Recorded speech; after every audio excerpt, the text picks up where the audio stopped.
ഞാൻ മറന്ന കുറെ വാക്കുകൾ എന്നെ അർജുൻ സാർ ഓർമ്മിപ്പിച്ചു.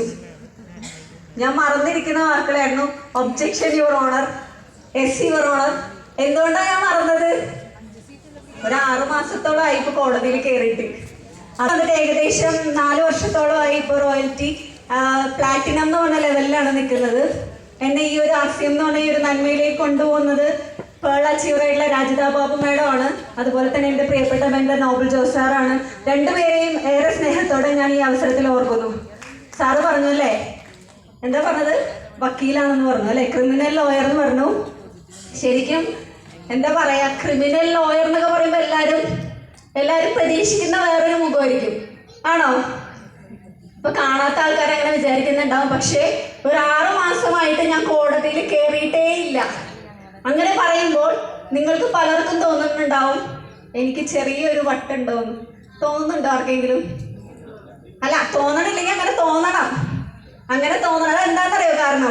കാരണം ലോകത്തിലെ ഏറ്റവും വിജയിച്ച ആളുകളൊക്കെ ഒരു കാലത്ത് വട്ടനെന്നും ഭ്രാന്തനെന്നും വിളിച്ചവരാണ് ലൈഫിൽ സക്സസ് ആയിട്ടുള്ളൂ. അതുകൊണ്ട് നിങ്ങൾ എല്ലാവരും എന്ത് വിളിക്കണം? വട്ടെന്നോ അല്ലെങ്കിൽ വട്ടുണ്ടോ എന്നൊക്കെ നിങ്ങൾ ചോദിക്കണം. ഓക്കെ, അപ്പൊ നമുക്ക് നമ്മുടെ കമ്പനിയുടെ പ്രൊഫൈലിലേക്ക് കിടക്കാം. പക്ഷേ നിങ്ങളൊരു കാര്യം ചിന്തിക്കുക, ഒരു അഡ്വക്കേറ്റ് ആയിട്ടുള്ള ഞാൻ എന്തുകൊണ്ടാണ് ആർസിഎം എന്ന് പറയുന്ന ഒരു പ്രൊഫഷൻ ഞാൻ ചൂസ് ചെയ്തത്? അതിന് ഒരേ ഒരു കാരണം നമ്മുടെ കമ്പനിയാണ്. നിങ്ങൾ ഈ കമ്പനിയെ കുറിച്ച് അറിയുമ്പോൾ നിങ്ങൾക്ക് മനസ്സിലാവും എന്തുകൊണ്ടാണ് ഈ ഒരു കമ്പനിയിൽ ഞാൻ അസോസിയേറ്റ് ചെയ്തതെന്ന്. മറ്റൊരു രഹസ്യം കൂടിയുണ്ട്, അത് പറയട്ടെ? നിങ്ങൾ ആരോടെങ്കിലും പറയോ?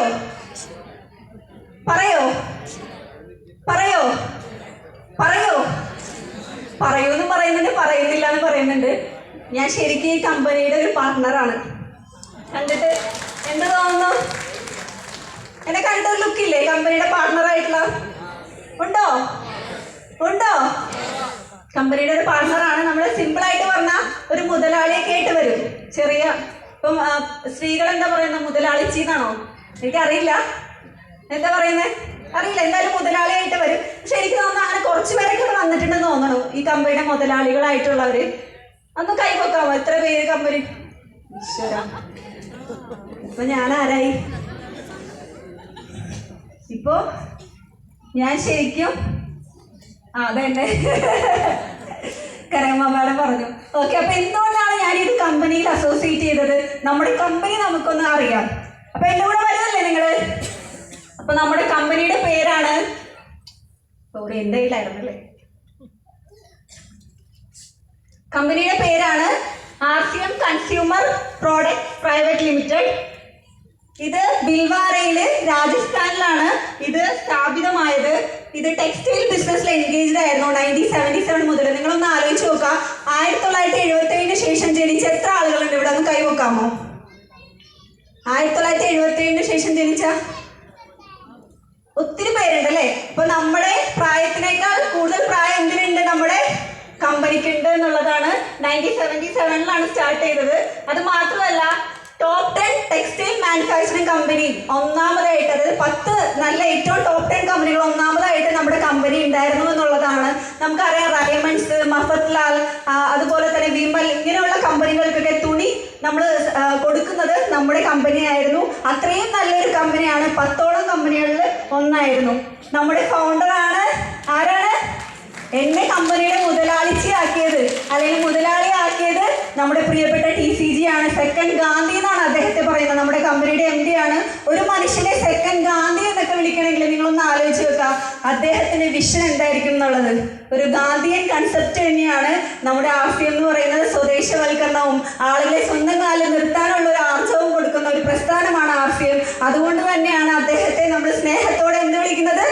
സെക്കൻഡ് ഗാന്ധി. ശരിക്കും ആർസിഎം എന്ന് പറയുന്ന ഒരു റവല്യൂഷനാണ്, സൈലന്റ് റവല്യൂഷൻ എന്നാണ് നമ്മൾ പറയുന്നത്. ഒരു അഭിയാനാണ്. ആ ഒരു അഭിയാനിലാണ് നമ്മൾ എല്ലാവരും പങ്കുകൊണ്ടിരിക്കുന്നത്. അതുകൊണ്ട് തന്നെയാണ് അദ്ദേഹത്തെ നമ്മളെല്ലാവരും സെക്കൻഡ് ഗാന്ധി എന്ന് വിളിക്കുന്നത്. നല്ലൊരു കൈയടി നമ്മുടെ TCGക്ക് കൊടുക്കാം. ഇതാണോ നല്ല കൈയടി? ഇത്രയും ആളുകളുടെ നമുക്കൊന്ന് നോക്കാം ആർസിഎമ്മിന്റെ വിഷൻ അല്ലെങ്കിൽ ഫ്യൂച്ചർ എന്താണെന്നുള്ളത് നമുക്ക് നോക്കാം. ആർസിഎം സ്റ്റാർട്ട് ചെയ്ത സമയത്ത് ഓഗസ്റ്റ് 2000 ആർസിഎം എന്ന് പറഞ്ഞ ബ്രാൻഡ് സ്റ്റാർട്ട് ചെയ്തത്. ഒരു പ്രൊഡക്റ്റ് എഴുന്നേൽക്കുമ്പോൾ പല്ല് തേക്കാനുള്ള ബ്രഷും പേസ്റ്റും മുതൽ രാത്രി കിടക്കുമ്പോൾ ഉപയോഗിക്കുന്ന ബെഡ്ഷീറ്റും കറങ്ങുന്ന ഫാനും അടക്കം എന്തിലുണ്ട്? നമ്മുടെ ആർസിഎമ്മിലുണ്ട്. 5000-ൽ പരം പ്രൊഡക്റ്റുകൾ ആർ സി എമ്മിലുണ്ട്. നിങ്ങൾ അപ്പുറത്തെ ഒരു കോളം നോക്കുക, 2030, അതൊരു ക്വസ്റ്റ്യൻ മാർക്കാ അല്ലേ? അപ്പോൾ 2000 ഒരു പ്രൊഡക്റ്റിൽ നിന്ന് 2024 ആയപ്പോഴേക്കും 5000 പ്രോഡക്റ്റ് വന്നിട്ടുണ്ടെങ്കിൽ ഇനി 2030 ആകുമ്പോൾ എന്തായിരിക്കും? ഈ ഒരു വിഷനാണ്, ഈ ഒരു ഫ്യൂച്ചർ കണ്ടതുകൊണ്ടാണ് ഞാൻ ആർ സി എമ്മിന്റെ പ്രൊഫഷനായിട്ട് ഏറ്റെടുത്ത് എൻ്റെ വക്കീൽ ജോലി ഞാൻ തൽക്കാലത്തേക്ക് വേണ്ടെന്ന് വെച്ചത്. ഓക്കെ, അപ്പോൾ ഒരു ഫാക്ടറിയിൽ നിന്ന് തുടങ്ങി ഇപ്പോൾ 120+ ഫാക്ടറികളുണ്ട്. അതുപോലെ തന്നെ ഒരു ഡിപ്പോയിൽ നിന്ന് തുടങ്ങി 190+ ഡിപ്പോകൾ ഇന്ന് ഓൾ ഇന്ത്യ ഉണ്ട്. ഒരു സ്റ്റേറ്റിൽ നിന്ന് ബിൽവാരയിൽ മാത്രം ഉണ്ടായിരുന്ന ആർ സി എം ഇന്ന് 28 സംസ്ഥാനങ്ങളിലും അങ്ങനെ പടർന്ന് പന്തലിച്ച് കിടക്കുന്നു. അതുപോലെ ഒരു വണ്ടർ വേൾഡ് കിക്കിൽ നിന്ന് തുടങ്ങി ഇന്ന് ഓൾ ഓവർ ഇന്ത്യ 15,000 വണ്ടർ വേൾഡുകളാണ് ഉള്ളത്. നമ്മുടെ കൊച്ചു കേരളത്തിൽ തന്നെ 1500-ൽ പരം ഷോപ്പുകൾ ഇന്ന് ആർ സി എമ്മിൻ്റെതായിട്ടുണ്ട്. അതുപോലെ തന്നെ ഡിപ്പോകളാണെങ്കിൽ നമ്മുടെ കേരളത്തിൽ 6 എണ്ണം ഉണ്ട്. അതിൽ ഏറ്റവും കൂടുതൽ സെയിൽ നടക്കുന്ന ഡിപ്പോ ഏതാണ്? നമ്മുടെ സ്വന്തം തൃശ്ശൂർ ഡിപ്പോയാണ്. അപ്പോൾ നമ്മുടെ ഡിപ്പോക്ക് വേണ്ടി നല്ലൊരു കൈയടി നമുക്ക് കൊടുക്കാം. അതുപോലെ തന്നെ ഒരു വണ്ടർ വേൾഡ് ഉണ്ടായിരുന്നില്ല ആ സമയത്ത്. ഇന്ന് 30-ൽ പരം, അതായത് 2000 സ്ക്വയർ ഫീറ്റിന് മുകളിലുള്ള വലിയ മോളുകൾ നമ്മുടെ ആർ സി എമ്മിൽ വന്നു. ഇന്ന് ഓൾ ഓവർ ഇന്ത്യ 30-ൽ പരം ഉണ്ട്. ഇന്ന് നമ്മുടെ കേരളത്തിൽ 3 വണ്ടർ വേൾഡുകളുണ്ട്. ഡിസ്പ്ലേ വാൾ ആ സമയത്ത് സ്റ്റാർട്ട് ചെയ്തിട്ടുണ്ടായിരുന്നില്ല, പക്ഷേ ഇന്ന് 1.5 ലക്ഷത്തിലധികം ഡിസ്പ്ലേ വാളുകൾ മുക്കിന് മൂലയിൽ, അല്ലേ, മുക്കും മൂലയും ഒക്കെ ഇപ്പൊ എന്തുണ്ട്, ഓൾ ഇന്ത്യയിൽ ഡിസ്പ്ലേ വാളുകൾ സജീവമായി പ്രവർത്തിക്കുന്നുണ്ട്. അതുപോലെ തന്നെ ഒരു അസോസിയേറ്റ് ബയർ ആയിരുന്നു. ആ ഒരു അസോസിയേറ്റ് ബയറിൽ നിന്ന് ഇന്ന് നമ്മൾ എടുക്കുന്ന ഐ ഡി എടുക്കുന്ന ആളുകൾക്ക് അറിയാം 4 കോടിയിലാണ് തുടങ്ങുന്നത്. കറക്റ്റ് അല്ലേ? 4 കോടിയിലധികം ആളുകളിലേക്ക് ആർ സി എം എത്തി. പക്ഷെ ഇന്ന് ഇന്ത്യയിൽ എത്ര കോടി ജനങ്ങളുണ്ട്? 140 കോടിയിലധികം ജനങ്ങളുണ്ട്. അപ്പോൾ നിങ്ങൾ 2030 ആകുമ്പോഴേക്കും എത്രത്തോളം ആളുകൾ ആർ സി എമ്മിനെ ഏറ്റെടുക്കും, ആർ സി എമ്മിനെ മുറുകെ പിടിക്കുമെന്ന് നിങ്ങൾ ജസ്റ്റ് ഒന്ന് ആലോചിച്ച് നോക്കുക.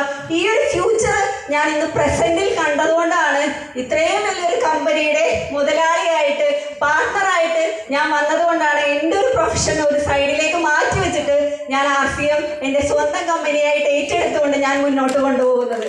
ഓക്കെ, ഇനി നമ്മുടെ കമ്പനി നമുക്കൊന്ന് കാണാം. ഒന്ന് കണ്ടിട്ട് വന്നാലോ? കമ്പനി കണ്ട എത്ര പേരുണ്ട്? ഒത്തിരി ആളുകളുണ്ട് അല്ലേ? ഈ കഴിഞ്ഞ ഒക്ടോബറിൽ ആരൊക്കെ ഉണ്ടായിരുന്നു? ഒരുപാട് പേരുണ്ട്. ഇനി അടുത്ത വർഷം ഒക്ടോബറിൽ ആരൊക്കെ ഉണ്ടാവും പോവാൻ? അതും ഇഷ്ടംപോലെ ആളുകൾ. ഞാനുണ്ടാവും. നമുക്ക് എല്ലാവർക്കും പോയി അടിച്ചു പൊളിച്ച് വരാം. ഓക്കെ.